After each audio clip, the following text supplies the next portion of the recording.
Assalamualaikum warahmatullahi wabarakatuh. My name is Yulan Maulana Ahyar from class B with student number 24 21 22 111 075.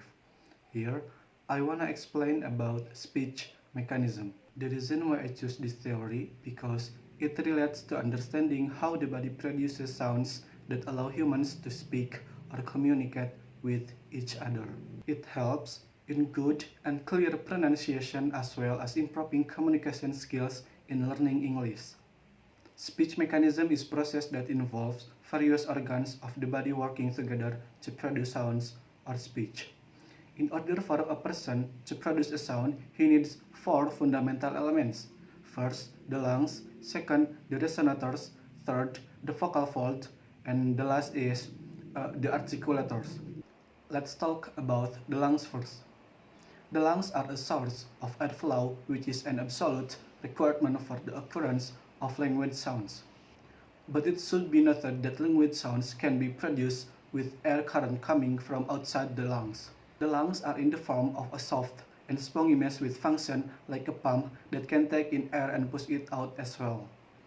When a human being breathes, he inhales the air from the outside. When we exhale, the lungs inflate, pushing the air out. Second is resonators. When inhaling air, the air enters through the nose or mouth passing through the resonator. The resonators includes the throat, oral cavity, and nasal cavity, or what we commonly call the pharynx. At the lower end of the pharynx, the channel is divided into two channels. First, for food, called the esophagus, and the other one for speech and breathing. After passing through the pharynx, the air descends into the lungs through the larynx and trachea. Third is vocal fold. The larynx is a specialized structure responsible for voice production and protecting the airway when swallowing. In layman's terms, the larynx is commonly referred to as the Adam's apple.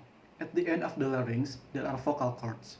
These vocal cords can be wide opened, slightly wide opened, and closed. It all depends on the flow of air that is exhaled out and will affect the sound that comes out. The last is articulators. Articulators are placed to modify the sounds that will be pronounced.